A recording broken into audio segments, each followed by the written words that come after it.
Hey guys, so I want to talk to you about wheels, kind of follow up to my hubs video and do an unboxing. So the one art that I've never learned is how to build a wheel. I can wrench on my bikes, do my brakes, do my derailleurs, build a bike, all that stuff, but I cannot build a wheel set. And I had my best friend that was a lifelong mechanic and built wheels for me all the time. He moved away, and over the past 2 or 3 years I've been going to these guys at Wheel Builder.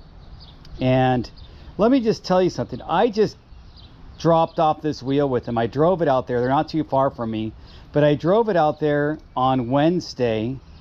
I think it was Wednesday. Yeah, Wednesday night. And he had them shipped back to me today on Saturday. Really, I mean, I said no rush or anything like that, but he had them, and this is how nicely he packed them. So I'm going to show you what I got. And you can imagine, look how nice the packing job is. It's got the little plugs on the end. This here, he put it in another box and made it really nice. So I can pull that out here. And then I want to show you something else.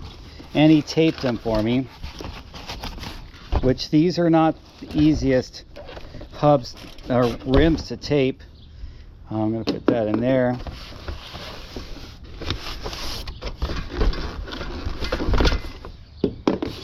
Never done this unboxing thing. I'm trying it.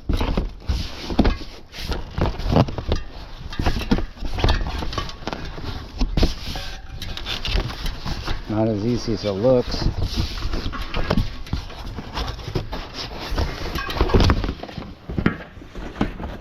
Okay, so there they are.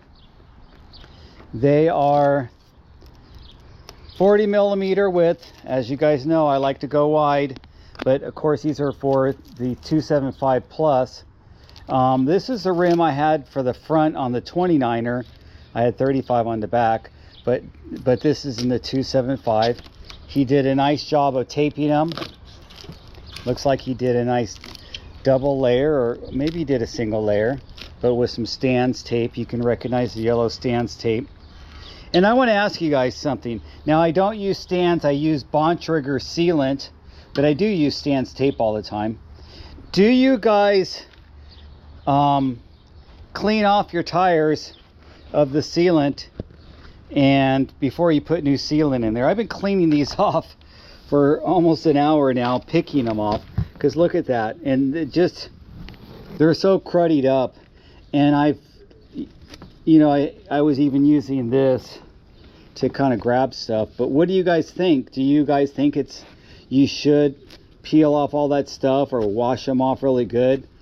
I don't know if I really need to do the complete clean and get it back to looking like a new tire, but I do think that you want to get the little craters, or not craters, little mountains in there, so you don't have so much area where when you put new sealant on it's just gonna build up there faster, because there was a lot, and you guys can see on the ground it's all that stuff just came off of there. But anyway, I don't really want to be all day doing this. I don't need to get it down to the bare bone, but I do want to get some of the bigger stuff off. And you can kind of rub on it. That's why I got these gloves. But I don't ever change sealant. Once I put a tire on, I leave it on, and then I just add sealant to it, and I don't ever take it off and clean it out in between. I don't believe in that. But I do think that you don't want to have it too built up. Sometimes if you have a tire sitting around in your garage, it'll pool up in one place and make the tire feel kind of lopsided.